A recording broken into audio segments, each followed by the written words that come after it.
Good morning. Welcome to Market Wake Up. My name's Jordon. Jon is here. He's just hiding in the background right now. You're watching Market Wake Up today. We're going to get you up to date with everything that you need to know to start your trading day. And on top of that, I've got a little bit of a play on the euro as well, which you're going to be interested in for the big bite. Without further ado, let's get in.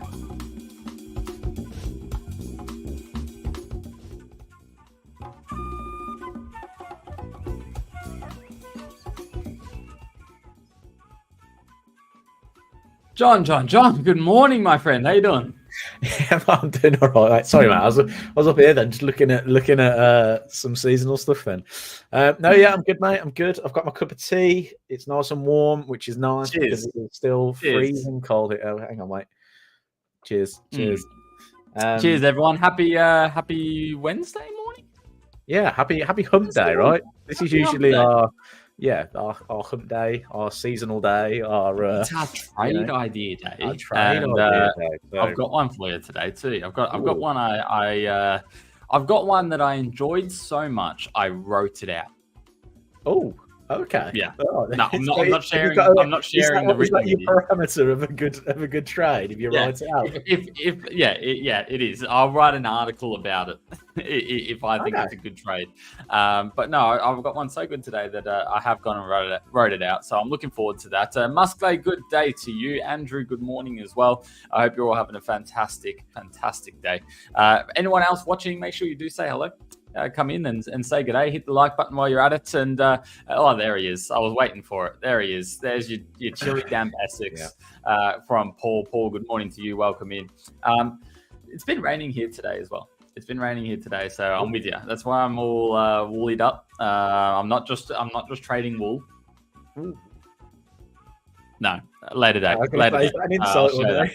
Later date. Let's jump in. RS as well. Good morning. Welcome back. It's good to see you again. I hope you're all having a fantastic day. Let's get into the fun stuff, shall we? Let's get into market leftovers and what happened yesterday. Jon, what caught your eye?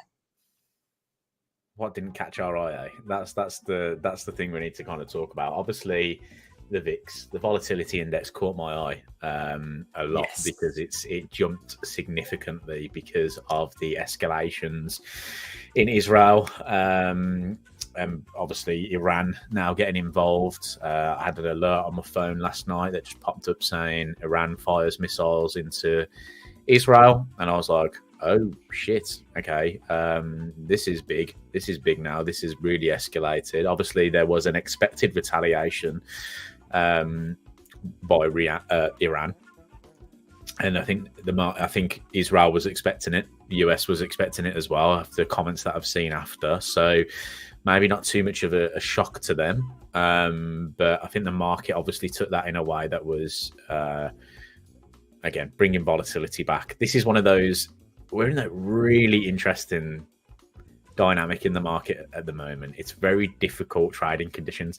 I feel like I say that at least once a year, but this year I feel like I've said it more than ever. Like, yeah, I agree. Like it. So this 2024 has been a year that I will remember trading wise and outside of trading for a very long time. I mean, when 20 years time, when a fund manager is asking why you should invest in 1 + 1 = 0, I'm just going to reply and say, mate, I traded through 2024.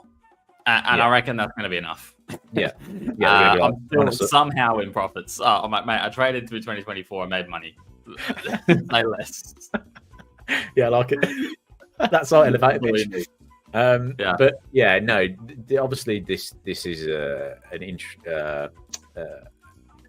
difficult time, right? It's a difficult time because especially if you're technical traders, right? So if you're technically trading, you might find it difficult in these conditions because you're thinking, why is the market not necessarily performing as it should?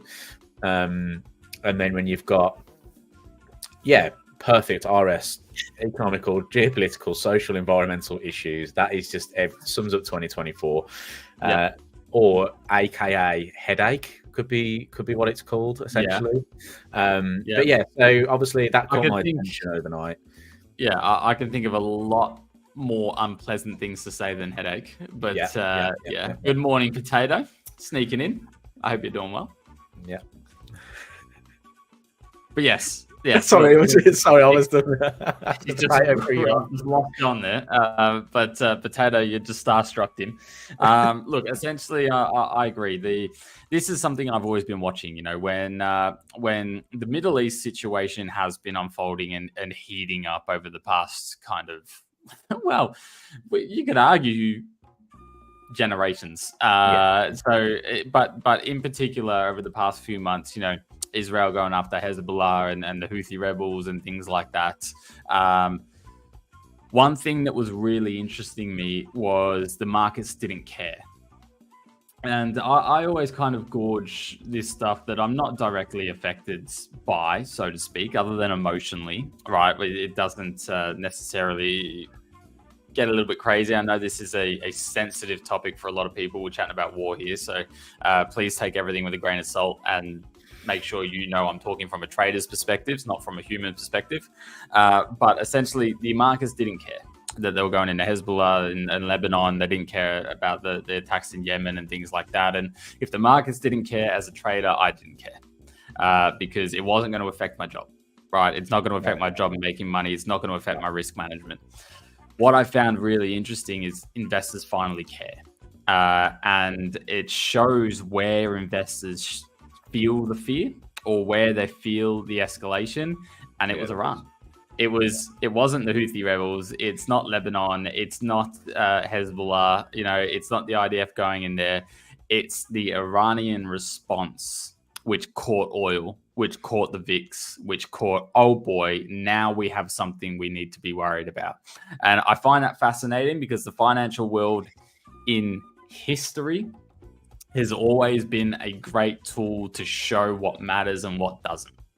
It really does. If you see a big breaking news and it sounds like it's the end of the world, have a look at the financial markets. If they're not reacting, it's bullshit. It is one of the best tools to know of what's really going to affect bigger picture and what's not. And to see oil and the VIX reacting the way that it has from this escalation is a little bit concerning because it means that investors care and this can change things. It can get a little bit bigger. We also know, obviously, the US were involved in protecting Tel Aviv and some of that and shooting down some of those missiles. And they've said they will be there time and time again to do it. So, yeah, tensions got a little bit more heated. I find it fascinating to see the way that oil moved. I think that's probably the biggest thing we need to touch on market leftovers. If you're just waking up this morning, probably saw it last night before heading to bed. Retaliation from Iran. It wasn't just one spot they were trying to hit. 180 missiles across the whole country of Israel that they were attempting to hit. No casualties, but at the same time, they did also have a on-the-ground terror attack, which has taken 8 people's lives. So yeah, very, very dark day. Coming up to, obviously, October 7th, which is when all of this begun, when Hamas went into the music festival. So it's a real emotional week to be getting involved in that. But it is, from a trading perspective, we'll step out of that and we'll get back on the positive side of things and the trading side of things. But from a trading perspective, it is important to note oil's reacting. That means investors care. So is that telling you that maybe this isn't the end? Potentially, right? It's been reversal reaction, so to speak, going against the trends. So it's interesting. It might be a turning point for a lot of investors. On top of that, manufacturing PMI ISM missed expectations, come in a little bit low, 47.2 yesterday, and JOLTS jobs beat expectations up at 8 million.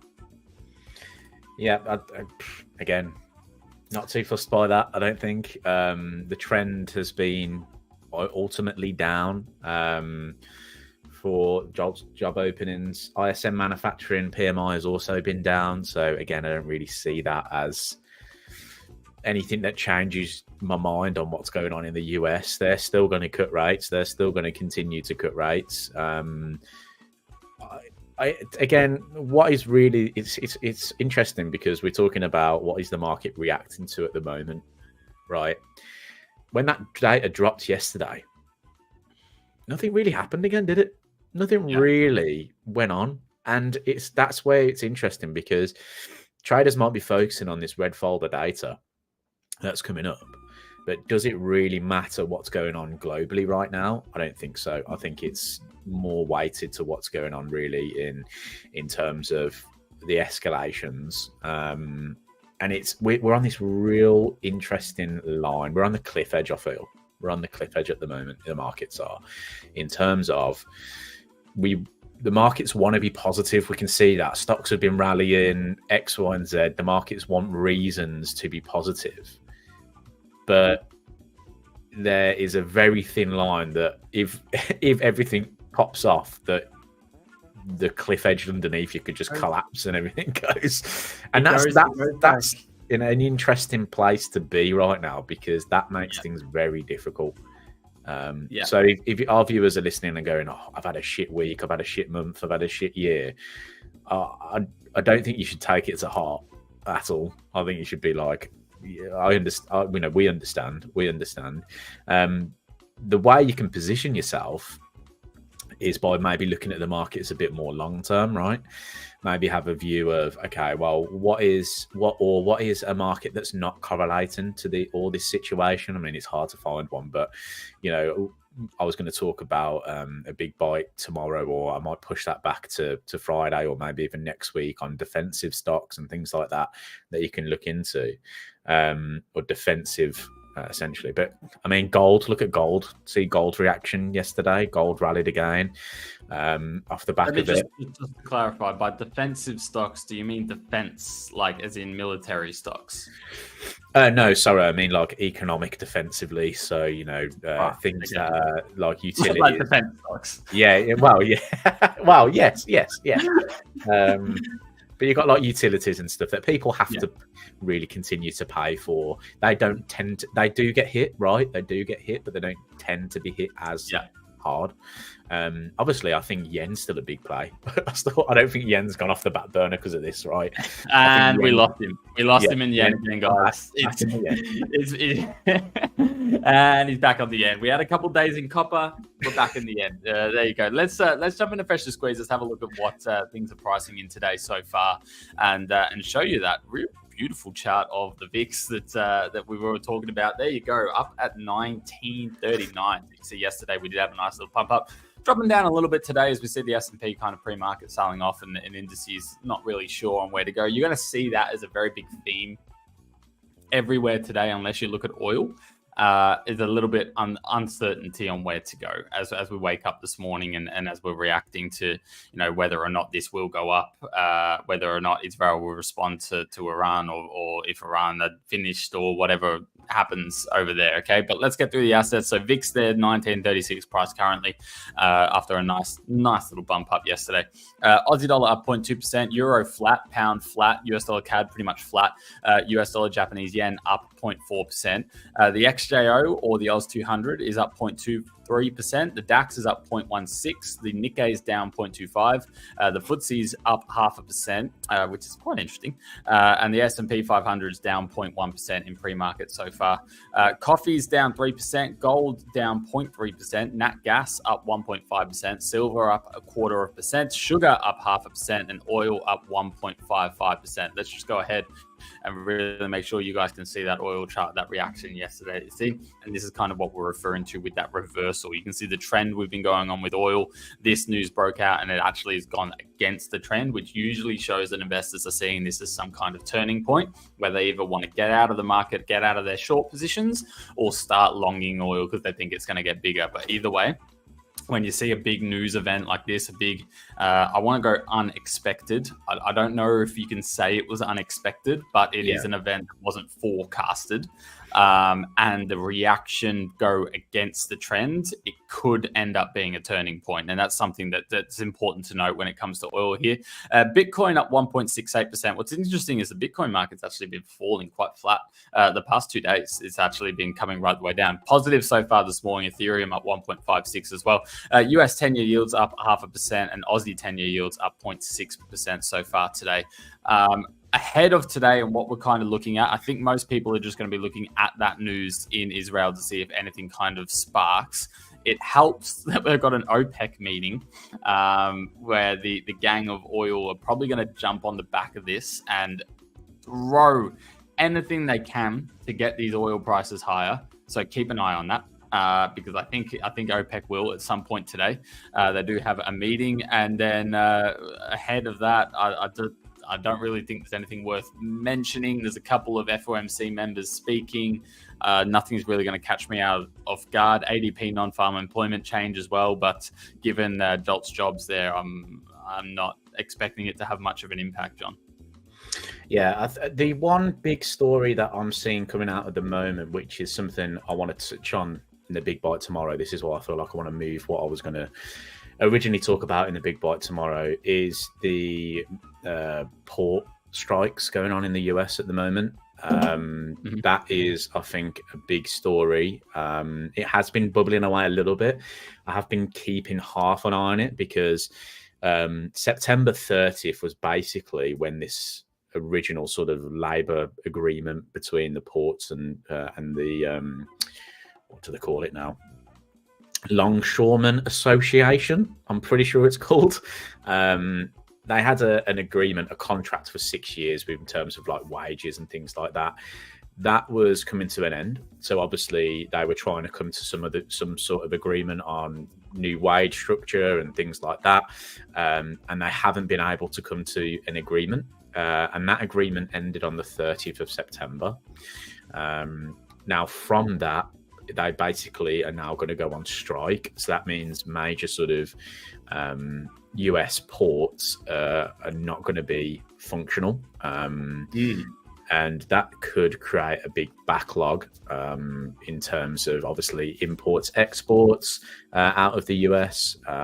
So there is a very interesting dynamic. I haven't done enough research into it to be able to say this is what the impact could have. I've seen a few headlines, which is basically saying that if the port kind of is on hold for a while, it could create some real drastic impacts on the economy in the US. So I'm going to keep an eye on it. I will probably do more research today and bring it into the Big Bite tomorrow. But that's the one big story that's probably like we should try and have a little look. One big story. Wow, yeah, loads of big stories.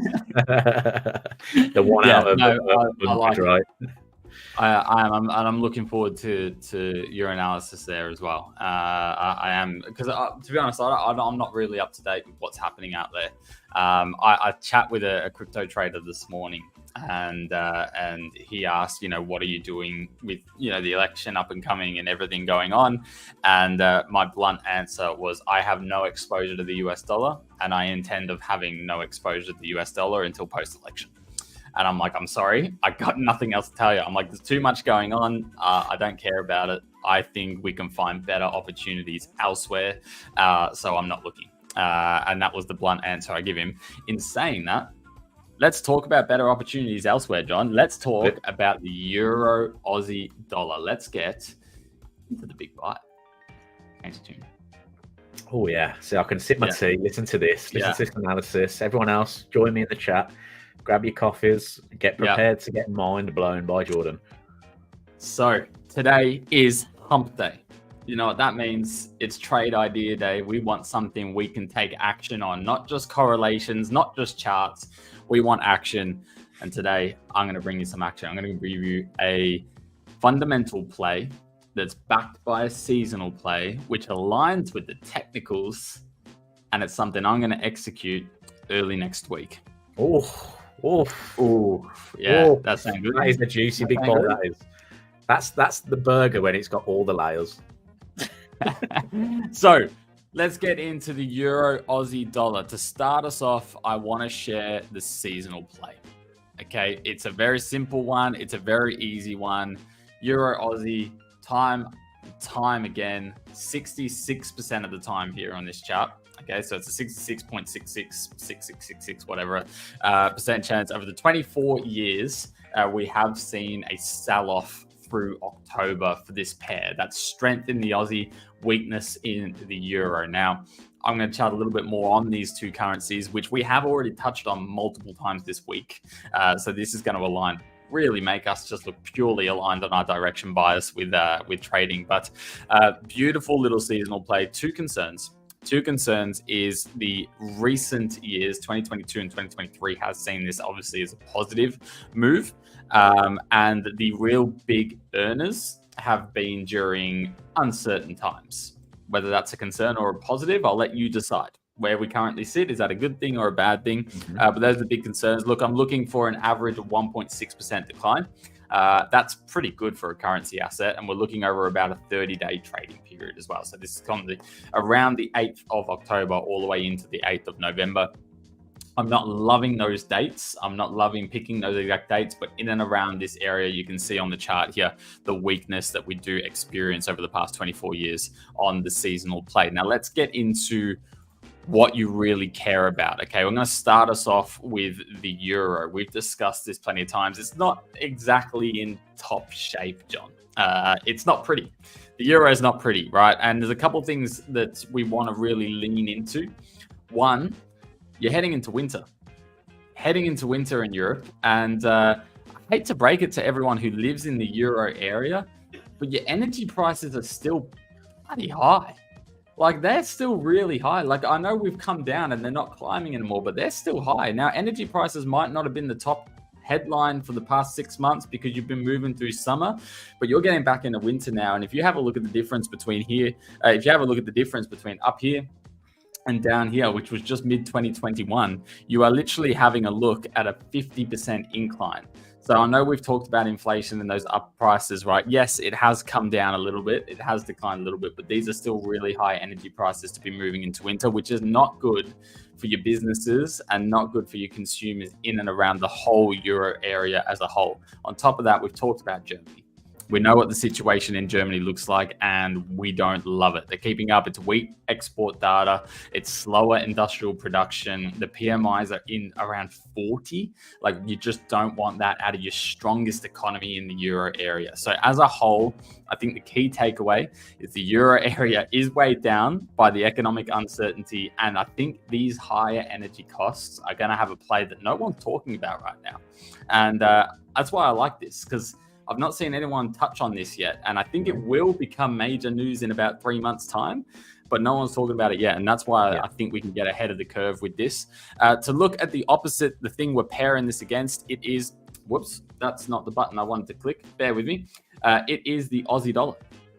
It is the Aussie dollar, which has seen actually some decent strength recently.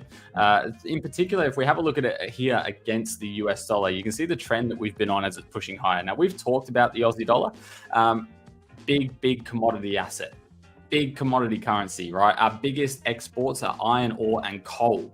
Guess who's just had a huge stimulus package who really want to incentivize the businesses to do well? China. Guess who is the biggest purchaser of iron ore from Australia? China. So this is really great news. We're already seeing iron prices climb. We're seeing copper prices climb. We're seeing gold and silver prices climb. These commodities are seasonally strong up from October all the way into December. And I think that is going to abide with the Aussie dollar as well. On top of that, the RBA is sticky. They are not that keen on dropping rates anytime soon. In fact, some of the big banks here in Australia aren't predicting them to drop rates until February 2025. This stickiness is going to be really good for those guys that want to jump on the back of those swap fees. So a lot of positives there for the Aussie dollar when you're comparing it against the weakness that you're seeing in the euro. Once again, on top of that, you move that with a weak seasonal play. So our fundamentals are backing this. They're really pointing that, hey, probability is in the favor of this seasonal play. If we jump over on the technicals, we can already see people getting involved in this. This has been shorting for the past month. People have been shorting this with a lot of strength. This seasonal play technically doesn't come into play until early October, right? The 8th of October. We're on the 2nd. What I am looking for here is we're bouncing in and around this 1.6 area, which is a solid number, the 1.6. It's a mental clicker. Right? People aren't going to want to just rip straight through that. I'm expecting some kind of bounce like we did see in July 2024. If we can get a bounce up to the 61s in and around that, I want to short this down to the 158s by early November. There is my fundamental, my seasonal, and my technical analysis for Euro Aussie dollar shorts. And that is today's big bite. I love it. I love it. Get in the chat, guys. What do you think about that? Because that I love that. That meets all my methods as well. My WCS method. Why do we want to be in a market? What are the conditions in that market? The strategy that we can use to implement. So yeah, I like this a lot. I like this play a lot. Like we've said before, Euro is in the, you know, what we say, my catchphrase at the moment. I think Europe is really struggling at the moment, and obviously the stimulus that they've brought into play could help, right? It could, by decreasing those rates, right? But they might have to go further. They've not taken the fact that more cuts are coming off the table, right? A lot of people have, a lot of central banks have. Like, let's take the UK, right? They've cut rates, and now they're like, we don't really want to go any further than this right now. That might be because we've got the October budget coming up in the UK, but essentially, they're a central bank that have cut and have gone, we're not going any further right now. Whereas the ECB haven't taken that off the table. So that makes me feel like we could see some further downside in the euro, especially against currencies that are appreciating at the moment. One of those, like you said, being the Australian dollar. This just makes a ton of sense from a fundamental picture. Again, trying to line that up with your sort of technical there. I like this a lot. I mean, good one to have a little look at. Yeah, and like looking at the seasonal play alone, average drop of 1.6%. When we have the fundamentals backing a seasonal, I usually see it do a lot stronger than the average. It's one of those that pull that average higher. So I think you can be, I think we can go for 2. I think we can go for 2, maybe even 3% move on this. The move from where we are through that 160 down into the 158.5 levels, which is where we tested back in 2023. That is solely a 1.2% move. I think this has the power to get through that. So if we want to be conservative, I think we can easily fill this gap here. I say easily, but obviously probability in a favor. I think we can fill this gap into those 158.5s. Yeah, I like it. One concern. I've just got one little concern. When you showed the seasonal chart, the seasonal was showing that Euro Aussie prices would usually rally into that October before seeing a decline. We've kind of seen the decline through September. Would that have an impact on anything there, do you think? Look, I don't love the fact that Aussie prices are already rallying. They have gone early. That's without a doubt a concern. Is it turning me away? No. Is it rallying because of good reason? Yes. Right. So I feel I understand why the Aussie dollar is rallying, and we've touched on this plenty of times, being a commodity currency as well. With the Chinese stimulus, like, I think it's well deserved to be rallying. Do I think it's going to stop? No, I think it's rallying for good reason. Yes, a concern that we have already gone, but I don't necessarily think we've gone because of the seasonal play. I think we've gone because the macro says, oh boy, we got an opportunity here. And I think that opportunity will remain true through October. Well, yeah, we have to say, like, you know, macro is the reason why these markets are moving, right? Why is a currency strong? Why is a currency weak? It comes down to not just technical factors. It comes down to what's going on in each country's economy and where they see things. You know what I am most worried about? I got no feedback from chat from that big bite. Like, I've just been left with absolute cricket. Either people are going out there and they're entering these positions, or they just don't give two wallocks about what I've just given. I've had absolutely... Guys, I need your input. Come on. Yeah, come on, guys. Let me know if I've done good or I've done bad. I want to know your thoughts. We're doing this for you. Come on, get up here. But no, that's... look, I was excited about that. We're mind blown.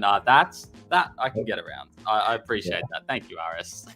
that I can appreciate. But I like this play. I like this play a lot. I think it is something, you know, I've mentioned I want to get away from the the US dollar. I think this allows us to do that.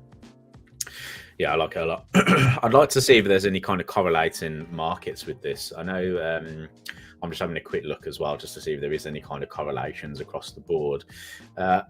Interestingly, right, the NASDAQ, a minus 87% correlation with this, which is interesting.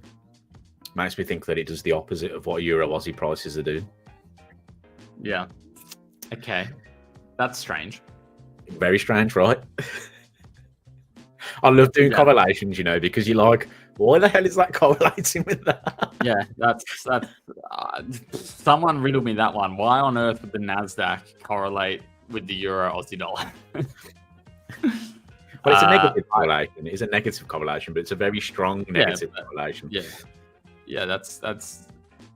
I can't even like spitball on why that would be the case. It's mind blowing me.